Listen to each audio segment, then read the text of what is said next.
আচ্ছা, তো একটা ভিডিও সামনে আসছে মুনমুনাপুর পালকি পেজ থেকে।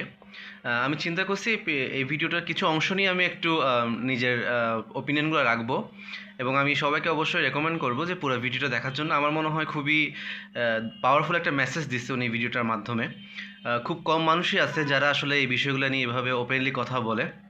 স্পেসিফিক্যালি কিছু টপিক তো থাকে যেগুলো নিয়ে কথা বললে খুবই রিস্ক থাকে, গ্রহণযোগ্যতার একটা ব্যাপার থাকে। যেহেতু মুনমুন আপু বলছে, সো আমি বিশ্বাস করব যে অনেকে এই ভিডিওটা পুরোটা দেখবে এবং বোঝার চেষ্টা করবে, বোঝার পাশাপাশি অ্যাপ্লাই করার চেষ্টা করবে নিজের লাইফে। আচ্ছা, তাহলে ভিডিওটা শুরু করা যাক এবং দেখি এখানে কি বলতেছে। রাগ কখনো সুইট হতে পারে না। রাগ রাগই। আপনার রাগ এটা আপনার রেসপন্সিবিলিটি। অন্য আচ্ছা, তো এখানে শুরুতে আপু একটা এক্সপ্রেশন দিছে, রাগ কখনো সুইট হতে পারে না। মানে ওনার চেহারায় বলে দিচ্ছে যে উনি আসলে এখানে কি বোঝাতে চাচ্ছে। উনি বলতে চাচ্ছে একটা ব্যাপারটা এমনই যে, মানে এটাকে এত কি বলবো, গ্লোরিফাই করা, এটাকে এত সুন্দর নরম জিনিস, মানে এটাতে খুব আলতো আলতো করে রাখা যায় এমন কোনো বিষয় নাই এই জায়গাটাতে, ঠিক আছে? মানে ইমোশন তো ইমোশনই, বিশেষ করে যেসব ইমোশন হচ্ছে কি ডিস্ট্রাকটিভ ইমোশন, যেসব ইমোশন আমাদের লাইফকে হ্যাম্পার করে অথবা আমাদের ডিসিশন মেকিংয়ের মধ্যে ডিস্টার্ব করে, ওইসব ইমোশনকে আসলে না লাই দেওয়ার এখানে খুব কিছু নাই।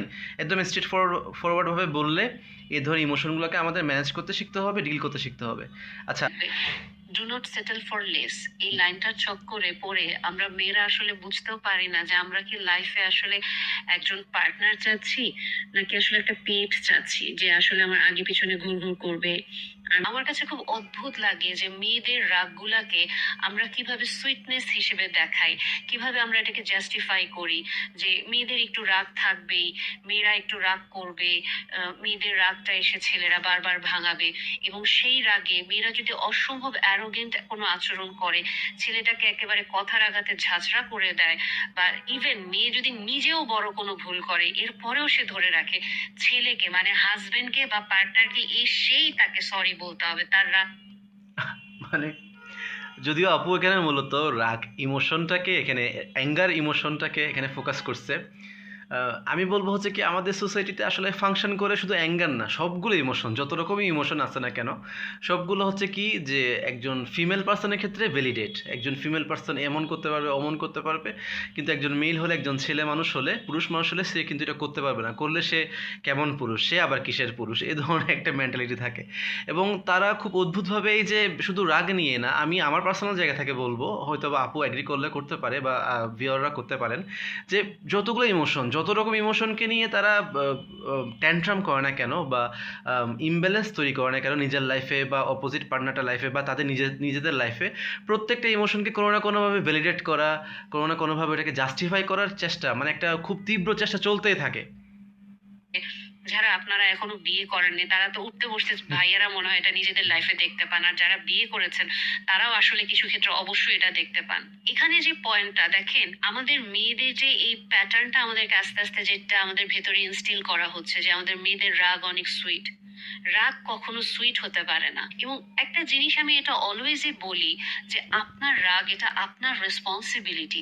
এটা অন্য কেউ এসে আপনার রাগ ম্যানেজ করে দেবে না। খুবই পাওয়ারফুল, খুবই দারুণ একটা পয়েন্ট। মানে বাচ্চা আর অ্যাডাল্টের মধ্যে পার্থক্য কি? শুধু রাগ না, শুধু ইমোশন না, আমার ইমোশন, আমার অ্যাকশন, আমার কনসিকুয়েন্স যেগুলো আমি ফেস করতেছি, ওগুলো আমারই লায়াবিলিটি, আমাকে নিতে হবে।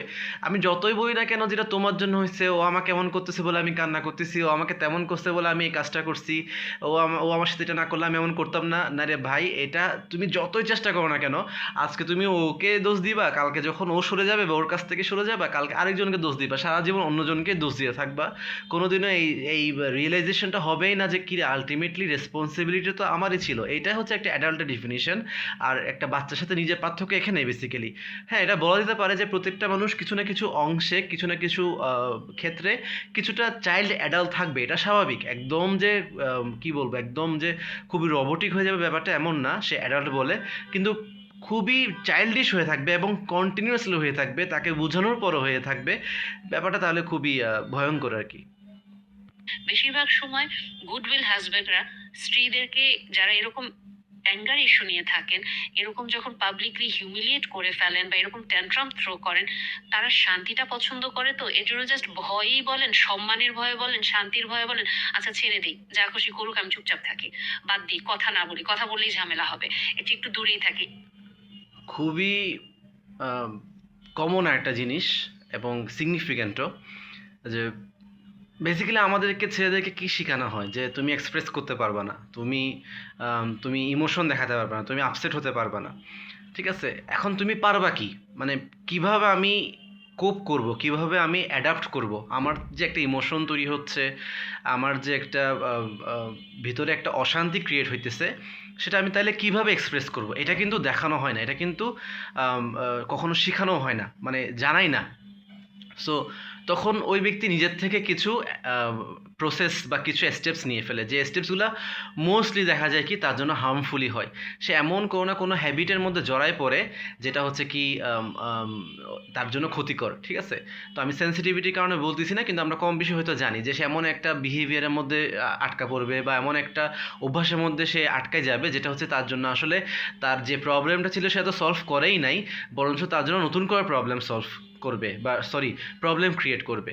হ্যাঁ, আর এখানে একটা জিনিস অবশ্যই বলে রাখা বাহুল্য, যে যেহেতু জিনিসটা রিলেটেড, এক্ষেত্রে আমরা অনেক সময় একটা জিনিস ভুল করে ফেলি আমরা পুরুষ মানুষরা, যে আমরা তখন এই যে আমি যে একটা অ্যাকশন বা আমি যে একটা চয়েস মেক করছি, যে আমি আমার ইমোশনটাকে এক্সপ্রেস করতে পারছি না, আমি সেটাকে অ্যাডাপ্ট করার জন্য, এক্সপ্রেস করার জন্য আমি এমন একটা বিহেভিয়ার শুরু করলাম, অভ্যাস শুরু করলাম, যেটার লায়াবিলিটি আসলে আমি আরেকজনের উপর দিচ্ছি বা তার উপর দিচ্ছি বা রিলেশনশিপটার উপরে দিচ্ছি। এটাও না আলটিমেটলি একটা রং একটা কনসেপশন আর কি। ঠিক যেভাবে একজন ফিমেল মানুষ তার ইমোশনগুলোর জন্য তার পার্টনারকে দোষারোপ করতে পারে না, সেমভাবে একজন মেল পার্সনে কিন্তু তার বিহেভিয়ারগুলোর জন্য তার পার্টনারকে দোষারোপ করতে পারে না। আলটিমেটলি অ্যাডাল্ট মানে যে যার যার ইমোশন, অ্যাকশন এবং কনসিকুয়েন্সে লায়াবিলিটি নিতে হবে। এখানে আমি যতই ভিকটিম প্লে করি না কেন, আমি যতই বলি না কেন আমি এই কারণে করছি, আমি ওই কারণে করছি, তুমি আমাকে জিজ্ঞেস করিও না কেন আমি এই কাজটা করছি, তোমার জন্য হয়েছে, না, এটা রিয়েলিটি না। মানে আরেকটা জিনিস আমি যেটা নিয়ে আমার কাছে খুব অবাক লাগে, যে দেখুন, আপনি যখন একজন স্ত্রী এবং আপনার যখন রাগ অস্বাভাবিক বেশি, ইন্টারেস্টিংলি আপনার বিয়ের সময় আপনার বাবা বা মা আপনাকে যখন আপনার হাজবেন্ডের কাছে বিয়ের সময় যে হাত তুলে দেওয়ার যে বিষয়টা থাকে বা এমনি যে একটা রিচুয়াল করে, তখন এই কথাটা কম বেশি বলে থাকে যে বাবা, আমার মেয়ের রাগটা একটু বেশি, তুমি একটু মানিয়ে নিও। This is problematic. তার মানে এটা ইন্ডিকেট করে, তখন এই কথাটা কম বেশি বলে থাকে যে বাবা, আমার মেয়ের রাগটা একটু বেশি, তুমি একটু মানিয়ে নিও। আচ্ছা, আমাদের লাইফে শুরুটা কোত্থেকে হয় বেসিক্যালি? একদম শুরুটা অবশ্যই আমাদের মায়ের গর্ভ থেকে হয়, কিন্তু আমাদের গ্রোথটা শুরু হয় কোথায়? পরিবেশ থেকে। এবং প্রথম পরিবেশ আমরা কি পাই? ফ্যামিলি। সো এখানে ফ্যামিলির ইনভলভমেন্টটা, ফ্যামিলির রোলটা না খুব, মানে খুব স্পেসিফিকভাবে চলে আসছে। মা বাবার কথা বলতেছে, আমি ব্রডলি বলে ফ্যামিলির কথাই বলবো। বেশিরভাগ ফ্যামিলি বা বর্তমানে যারা দেখা যাচ্ছে, মোস্ট অফ দ্য ফ্যামিলি, মেয়ের ফ্যামিলিরা তারা কিন্তু তাদের মেয়েকে রেডি করে না। তারা তাদের মেয়েকে এমন একটা মেন্টালিটি দিয়ে বড় করে যে তুমি এখানে যেভাবে আসো আমার ঘরে, আরেকটা ঘরে গিয়ে সেমভাবেই তুমি থাকবা, কেন থাকতে পারবা না? আর যদি তুমি থাকতে না পারো তাহলে ওই ঘরটা তোমার জন্য সুইটেবল না। অর্থাৎ ব্যাপারটা হচ্ছে অনেকটা হচ্ছে এরকম, যে একটা ওই আমরা যখন স্কুলে পাঠাই আমাদের বাচ্চাদেরকে, আমরা কিন্তু স্কুলে পাঠানোর আগে কিন্তু বাসাতে বেসিক জিনিসগুলো মোটামুটি শেখাই ফেলি, তাই না? একদম কিছু না পারলে ওই বাচ্চাটা কিন্তু স্কুলের মধ্যেও খুব বেশি সুবিধা করতে পারবে না। সেম জিনিসটা একটা মেয়ে যখন তার, আমি কেন মেয়ের কথা বলতেছি, কারণ আমাদের কালচারে, আমাদের সোসাইটিতে বাসা মেয়েকে ছাড়তে হয় জেনারেলি। সে যদি রেডি না থাকে, সে যদি তার ইমোশন থেকে শুরু করে অন্যান্য বিষয়গুলোকে ডিলিংস সম্পর্কে যদি সে অ্যাটলিস্ট প্রিপেয়ার যদি না থাকে, তাহলে সে প্র্যাকটিস করবে কোত্থেকে? তার কাছ থেকে প্র্যাকটিসটা এক্সপেক্ট করা, রিয়েলাইজেশন এক্সপেক্ট করা তো আসলে ভুল। ঠিক আছে, সো এখানে কোথাও না কোথাও মা বাবার রোলটা খুবই সিগনিফিক্যান্ট। তারা আসলে যেভাবে তার মেয়েকে রেডি করতেছে সেটারই একটা রিফ্লেকশন, যখন সে বিয়ে করে শ্বশুর বাড়িতে আসতেছে সেখানে সে রিফ্লেকশনটা খুঁজে পাওয়া যাচ্ছে। এবং আলটিমেটলি দেখা যাচ্ছে দোষ আসতেছে কিন্তু হাজব্যান্ডের উপর বা শ্বশুর শাশুড়ি বা ওই ফ্যামিলিটার উপরেই। ঠিক আছে, এখানে ব্যাপারটা দোষের না, বিষয়টা হচ্ছে কি, এখানে হচ্ছে কি আমি কতটুকু অ্যাওয়ার, আমি কতটুকু অ্যালার্ট, আমি কতটুকু প্রিপেয়ার ছিলাম পুরো বিষয়টা নিয়ে। এবং তখনই আপনার বুঝতে হবে যে বাবা মা যেহেতু রাগ নিয়ে তাকে কখনো বলে না, একমাত্র আপনি ওই মানুষটা হবেন যে আপনি বলবে যে তোমার রাগটা একটু বেশি, এবং সে তখন বলবে কেউ তো কোনোদিন বলে না, তুমি এরকম বলো কেন, তোমার এত সমস্যা হয় কেন। তার মানে বুঝতে পারছেন আপনি একমাত্র ভিলেন হয়ে যাবেন। সো যদি এই অ্যাঙ্গারের এই লাইনটা উচ্চারণ করে আপনার, মানে আপুর আসলে ওয়ার্ড সিলেকশনগুলো আমার কাছে এত মজাদার লাগে। মানে ভিলেন হয়ে যাবেন, মানে ওই সময় ওই লোকটার থেকে খারাপ মানুষ পৃথিবীতে আরেকটা কেউ নাই। মানে তার তার থেকে জঘন্য, তার থেকে ক্ষতিকর, বিচ্ছিরি, মানে যত রকম শব্দ, নেগেটিভ যতগুলো শব্দ ইউজ করা যায়, ঠিক আছে। অর্থাৎ আমার কথা হচ্ছে যে মেয়েটার কথা হচ্ছে, আমি এতদিন আমার বাসাতে আমি প্রিন্সেস ট্রিটমেন্ট পাইছি, আমি ওখানে প্রিন্সেস ছিলাম, আমি তো এখানেও প্রিন্সেস হয়ে আসছি, তুমি এখানে কুইন হয়ে আসছো। সো কুইন হয়ে আসলে কুইনের মতন বিহেভ করো না, তাই না? মানে প্রিন্সেস প্রিন্সেস কেন লাগাইছো? আর যতক্ষণ পর্যন্ত ওই লোকটাকে তার হাজবেন্ডকে পাঞ্চিং ব্যাগ হিসাবে পাঞ্চ করা যেতেছে ততক্ষণ পর্যন্ত সে ঠিক আছে। যে তাকে ঠিক পাঞ্চিং ব্যাগটাকে পাঞ্চ করা যাচ্ছে না, বা ওই ব্যাগটা যখন উল্টা যখন রিয়েক্ট করতেছে, এটাকে কিন্তু আমি যদি মারতে চাই সে কিন্তু আমার গায়ের দিকে এসে পড়বে, তখনই বলে দেওয়া হচ্ছে যে হ্যাঁ তুমিই ভিলেন। হাইরে। আপনি জাস্ট আমাকে একটা জিনিস বলেন যে একজন ছেলে যে কিনা সাকসেসফুল, যে কিনা একজন হাই অ্যাচিভার পারসন, সে আসলে আপনাকে কিসের জন্য বিয়ে করবে? আপনি তাকে কি অফার করবেন? সে সে তো বলবে যে আমি তো চাকরি করবো বা আমি ব্যবসা করি, যাই করি, আমি একজন সাকসেসফুল ছেলে বা আমার লাইফে সবকিছু আছে, আমি একটা মেয়েকে কেন আনবো আমার লাইফে? সে আমার লাইফে কি ভ্যালু অ্যাড করবে? সে আমার লাইফে কি ভ্যালু অ্যাড করবে? সে কি আমাকে একটা সংসার দিবে? সে কি আমাকে সন্তান দিবে? সে কি আমাকে গুড ইন্টিমেট লাইফ দিবে? বা সে কি আমাকে একটা রেসপেক্ট ওবিডিয়েন্ট ওয়াইফ হিসেবে আমার সংসারে আমাকে কম্পেনিয়নশিপ অফার করবে? সে আমাকে কি অফার করবে? কিন্তু আপনি যদি তখন তাকে তার আপনার এই মানে মনে হইতেছে যে আজকে আপু একেবারেই মানে রিয়েলিটি চেক দিতে দিতে দিতে আমি খুবই শিওর, মানে যতগুলো অডিয়েন্স এই ভিডিওটা দেখছে, এখানে 20,000 রিয়েকশন দেখাচ্ছে, 2,000 প্লাস শেয়ার দেখা যাচ্ছে, মানে ওখানে যতজন ফিমেল ছিল, মানে আমি কি বলবো, রিয়েলিটি চেক এভাবে এভাবে দাও দিয়ে, মানে এভাবে কেউ দেয়? লাইক সিরিয়াসলি, এই কথাটা যদি একটা, উনি বলতেছে শুনবে তবু শুনতে বাধ্য, মানে মুনমুন আপু বলতেছে, ডক্টর মুনমুন বলতেছে, তাইলে নিশ্চয়ই কিছু বলতেছে। একই কথা হাজবেন্ড বলুক, একবার বলুক, ভুল করে বলুক, ওরে বাবা শেষ। মানে কেন সে বলছে, মানে কেন সে এভাবে বলছে? হ্যাঁ তাহলে তুমি আমাকে আমার সাথে কেন আসছো, তাহলে তুমি আমার সাথে ম্যাটেরিয়ালিস্টিক জিনিস পাওয়ার জন্য আসছো, তাহলে তুমি স্বার্থপর, তুমি এটা তুমি ওটা। আজব কথা, মানে এক্সাক্ট কথা তো যেটা উনি বলতেছে, যে আসলে কেন থাকবে একটা হাজব্যান্ড তার ওয়াইফের সাথে, যে কিনা সাকসেসফুল, ওয়াইফও সাকসেসফুল হতে পারে, এটা কোনো ইস্যু না। মানে সেও কিন্তু সেমভাবে ভাবতে পারে কোনো না কোনো পর্যায়ে, বা কোনো না কোনো সিচুয়েশন যদি ওভাবে দাঁড়ায় যায়। কিন্তু জেনারেলি যেটা আসতেছে, মানে একজন মানুষ যে হচ্ছে অলরেডি সাকসেসফুল, যার কাছে টাকা পয়সা সব কিছুই আছে, সে চাইলে সে অল্টারনেটিভ অ্যাভেল করতে পারতেছে, বা যে কোনো অন্য কিছু সে করতে পারতেছে। সে যখন একটা মেন্টাল সেট করে আনছে যে না আমি লাইফটাকে গুছিয়ে আনবো, আমি যদি রিলিজিয়াস অ্যাসপেক্টে বলি, আমি রিলিজিয়ানকে ফলো করে রেসপেক্ট করে আমি লাইফটাকে একটা ডিসিপ্লিনে নিয়ে আসবো, আমি একটা অর্ডারে নিয়ে আসবো।